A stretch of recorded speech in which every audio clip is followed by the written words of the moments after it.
Hello friends, maths में जो first shift में क्वेश्चन था उसमें एक क्वेश्चन ये भी दिया गया था, प्रतिशत के ऊपर है ये। एक संख्या में 20% की वृद्धि की जाती है, फिर 30% की कमी की जाती है, अंत में फिर 50% की वृद्धि की जाती है। संख्या में इसके मूल मान के शुद्ध प्रतिशत परिवर्तन क्या है?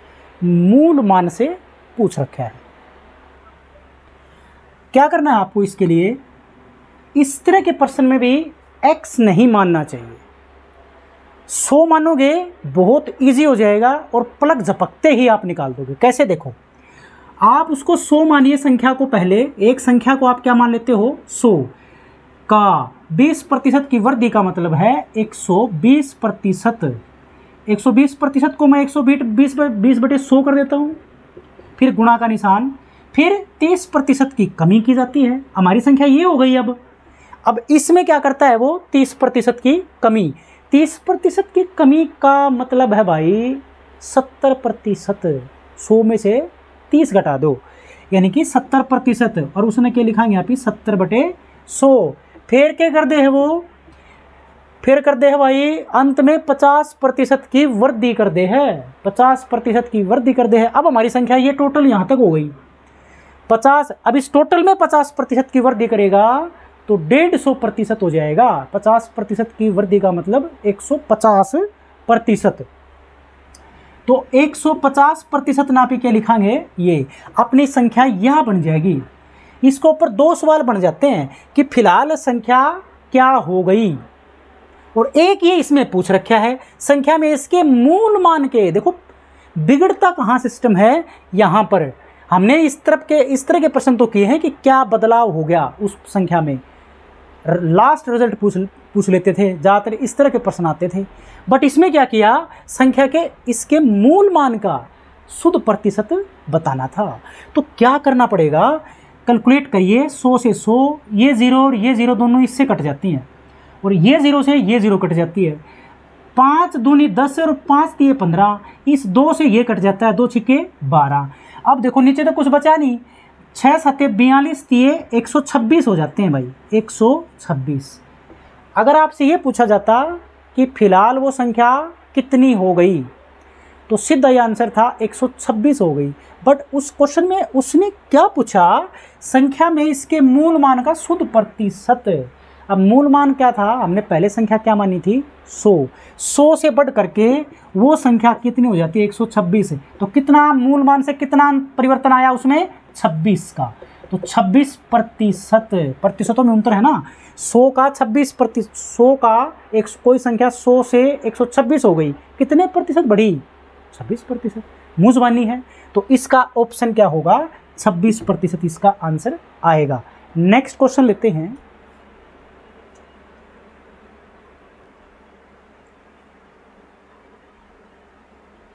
देखो प्रश्न क्या है? रेलगाड़ी का प्रश्न है। गाड़ी की लंबाई दी गई है। यदि 180 मीटर लंबी रेलगाड़ी एक आदमी को कर जाती है 9 सेकंड में पार, यदि उसको 280 मीटर लंबे प्लेटफॉर्म को पार करना पड़े तो कितना समय लगेगा? समय निकालना है। तो देखो इस तरह के प्रश्न में पहले ही आप पहुंच जाओ उस चीज़ के ऊपर, समय पर। समय क्या होगा? समय का जो फार्मूला होता है ना, वो दूरी और चाल से रिलेटेड है। ये फार्मूला है बिल्कुल सिंपल लैंग्वेज में। समय क्या है? दूरी बटे चाल। इस प्रश्न की खास बात ये है कि इसमें न तो आपको किलोमीटर प्रति घंटा को मीटर प्रति सेकंड में बदलना पड़ा, मतलब आपको कोई फेरबदल नहीं करना पड़ेगा, क्योंकि आंसर तो सेकंडों में दे रखा है।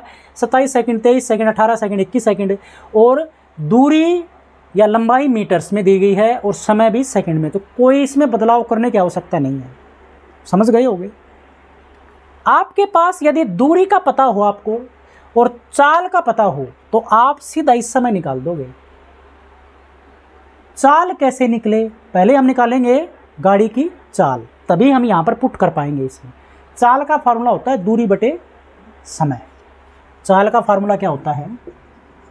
दूरी बटे समय। ये एक ही फार्मूले से सारे फार्मूले बनते हैं, चाहे दूरी निकालना हो चाहे समय निकालना हो। इसको ही उल्टा सीधा आर पार गुणा करके निकाल लेते हैं। 180 मीटर रेलगाड़ी, तो दूरी आपकी 180 और एक आदमी को 9 सेकंड में पार करती है तो बटे 9, तो ये 20 सेकंड लिखूंगा मैं, सॉरी 20 मीटर पर सेकंड। ये चाल आ गई ना, रेलगाड़ी की चाल। व्यक्ति की या किसी खंबे की या सिग्नल पोस्ट की या किसी पेड़ की जो दूरी है वो नेग्लिजिबल मान के चलते हैं, उसको एक पॉइंट मान के चलते हैं। तो वास्तविक दूरी अगर किसी खंबे को, किसी व्यक्ति को, सिग्नल पोस्ट को या किसी पेड़ को पार करने में जो रेलगाड़ी होगी वो कितनी दूरी तय करेगी पार करने में, स्वयं उसकी खुद के द्वारा तय की गई दूरी के बराबर दूरी तय करनी पड़ेगी उसको। तो 180 बटे 180 क्या है, दूरी, मतलब एक व्यक्ति को पार करने में उसने कितनी दूरी तय करी, खुद की लंबाई जितनी। समझ गए होगे, 180 इसलिए लिया और 9 सेकंड में पार करती है, गिवन है समय की जगह पे। तो रेलगाड़ी की चाल आई 20 मीटर पर सेकंड। ये वैल्यू है हमारे पास। बारी आती है इस दूरी की, निकालना तो समय था। किसका समय निकालना था, 280 मीटर प्लेटफॉर्म, लंबे प्लेटफॉर्म को पार करने में। अब 280 मीटर प्लेटफॉर्म को आप खंबा या कोई व्यक्ति या सिग्नल पोस्ट नहीं मान सकते, क्योंकि वो काफ़ी लंबा प्लेटफॉर्म दिया गया है, 280 मीटर लंबा। तो 280 मीटर लंबे प्लेटफॉर्म को पार करने में रेलगाड़ी को कितनी दूरी तय करनी पड़ेगी, वो यहाँ पर आएगा। तो एक तो खुद की लंबाई 180 और फिर प्लेटफॉर्म की लंबाई, इतनी दूरी तय करनी पड़ेगी। ये बात ध्यान रखने की थी इसमें। कुल दूरी कितनी तय करेगी, प्लेटफॉर्म की लंबाई प्लस खुद रेलगाड़ी की लंबाई। तो रेलगाड़ी की लंबाई 180 मीटर गिवन है और प्लेटफॉर्म की 280 है, इतनी दूरी तय करेगी वो। और चाल हमने निकाली थी बटे 20, सिर्फ हल करना है। 180 और 280 को आप जोड़ दीजिए, 0, 8 और 8 कितने होते हैं, 16, 1, 2 और 1 3 और 1 4, 460 बटे 20। 2 से काटोगे, 0 से 0 कट गई, 2 से काटोगे तो ये आएगा 23। और ये क्योंकि क्या है, समय है ये, तो ये 23 सेकंड आएगा भाई। तो इसका ऑप्शन आएगा ये दूसरा वाला, 23 सेकंड। आई थिंक कोई डाउट नहीं होगा। मिलते हैं नेक्स्ट क्वेश्चन में।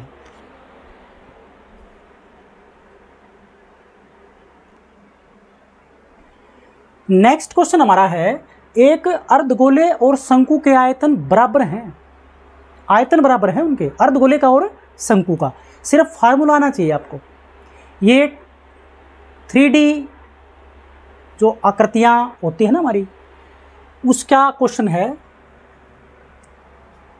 यदि शंकु की ऊंचाई h है और दोनों त्रिज्या r हैं, तो r के पदों में h निकालना है।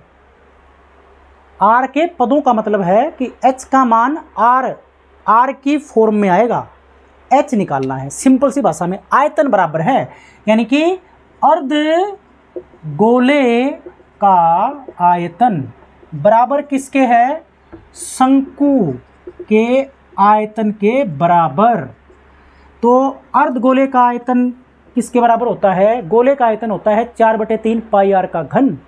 तो अर्धगोले का उसका आयतन निकालोगे तो आधा हो जाएगा, 2 से भाग कर देंगे उसको, तो ये हो जाएगा 2/3 पाई r का घन, क्योंकि त्रिज्या r है और शंकु की ऊंचाई सिर्फ शंकु में होती है। शंकु का आयतन होता है 1/3 पाई r स्क्वायर h, इसके बराबर होता है। आपको ये h निकालना है बस। तो क्या करोगे, देखो इस 3 से मैं 3 काट सकता हूँ, इस पाई से मैं ये पाई काट सकता हूँ। ये r स्क्वायर है ना, ये r की 3 है, तो ये 1 r बच जाएगा। मतलब इसको आप r स्क्वायर गुणा में r कर सकते हो, 1 r स्क्वायर से इससे कट जाता है, तो अकेला यहाँ पर क्या बचेगा, r। क्लियर हो गया होगा बात आपको। तो यहाँ पर h बचा, ये h किसके बराबर आ गया, 2 गुणा में r के बराबर, 2r। ये निकालना था, तो इसका ऑप्शन आएगा 2r। तो भाई वीडियो को पूरा देखना और समझने की कोशिश करना और कमेंट करना कि क्वेश्चन आपको कैसे लगे। Thanks for watching.